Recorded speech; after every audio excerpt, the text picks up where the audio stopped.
Hola a todos, en este video vamos a obtener el primer resultado acerca de cómo comenzar a calcular grupos de homología. Y bueno, entonces el asunto es acerca de estudiar cómo se comporta la homología respecto de la descomposición de un espacio cualquiera, un espacio topológico, en sus componentes arcoconexas.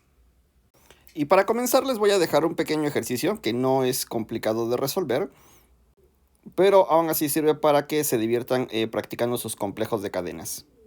Consideremos una colección de complejos de cadenas que vamos a denotar así como C.alfa, donde este alfa corre sobre un conjunto de índices I, y bueno, esta es una colección de complejos de cadenas de R módulos. Y la conclusión es que la siguiente sucesión de R módulos y bueno, de homomorfismos de R módulos va a ser un complejo de cadenas. Y la sucesión nos la vamos a formar como sigue. Nos vamos a tomar la suma directa de todos los C alfas en nivel n o en dimensión n. Y luego pues nos vamos a tomar también los de dimensión n-1 y así, ¿verdad? O sea, nos vamos a tomar así las sumas en pues en cada una de las dimensiones. Y luego, ¿quiénes son estos morfismos, verdad? ¿Quiénes son las fronteras? Pues son pues las fronteras de cada uno de estos complejos de cadenas. Entonces probablemente tengo que corregir un poco mi notación al inicio del ejercicio. Y pues bueno, entonces a las fronteras les llamamos de alfa, y lo que me tomo aquí es la suma directa de los de alfas n's, la suma directa de los de alfas n-1, y así. Entonces me formo esta sucesión, y la conclusión que les decía de este ejercicio es que esto es un complejo de cadenas. Pero ahí no termina la historia. Además, como es un complejo de cadenas, pues tenemos la homología, y adivinen cuál va a ser la homología de este complejo. Pues la homología es la suma de las homologías, la suma directa de las homologías. Entonces, nada más para recapitular, la suma de complejos o la suma directa de complejos de cadenas es un complejo de cadenas, y su homología es la suma directa de las homologías de las componentes o de los sumandos. Y ahora sí, vamos a enunciar la proposición principal de este video. Así que, bueno, consideremos un espacio topológico X y su descomposición como unión disjunta de sus componentes arcoconexas.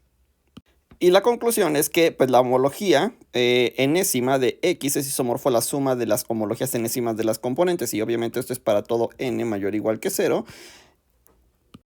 Y bueno, yo creo que, bueno, no sé, yo sospecho que ya se han de estar imaginando cómo va la demostración. Y la demostración justamente es acerca de ver que el complejo de cadenas singulares de X se descompone como una suma directa, ¿verdad? Y entonces esta proposición sería una consecuencia inmediata del ejercicio que enunciamos anteriormente. Y pues comenzamos diciendo que como cada simplejo singular pues tiene componente arcoconexa, porque bueno, los simplejos, cada simplejo estándar, o bueno, en realidad cualquier simplejo, es arcoconexo, ¿verdad? Siempre es arcoconexo, entonces la imagen también es arcoconexa.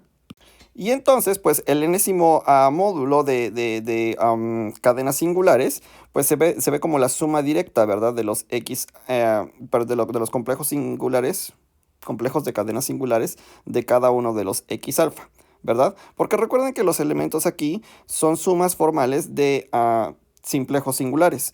O bueno, de combinaciones lineales de simplejos singulares. Y pues bueno, entonces lo que estamos diciendo es que la base de este módulo, ajá, se divide como bueno, perdón, se descompone como una unión disjunta, ¿verdad?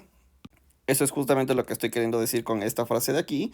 Y entonces, como la base la estoy descomponiendo como una unión disjunta, pues lo que tengo inducida es una descomposición así en suma directa.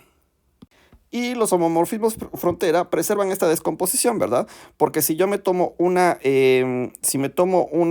cadena singular, o bueno, en realidad un simplejo singular, aquí por ejemplo no en la suma, sino nada más en uno de los sumandos, y le calculo su frontera a ese simplejo singular, entonces la frontera también va a ser una cadena singular en Cn-1 del mismo X alfa. A eso me refiero con que preserva la descomposición. Por lo tanto, pues ahora sí lo que tenemos es que el complejo de cadenas singulares pues es isomorfo a la suma de los complejos de cadenas de cada uno de los X alfa, ¿verdad? Aquí es sobre alfa en I. Y entonces, por el ejercicio anterior, lo que obtenemos es que H, como justo lo que es la conclusión, ¿verdad? Hn de X, pues es isomorfo a la suma de las homologías de cada una de estas componentes arcoconexas. Y esto es para todo n mayor o igual que 0.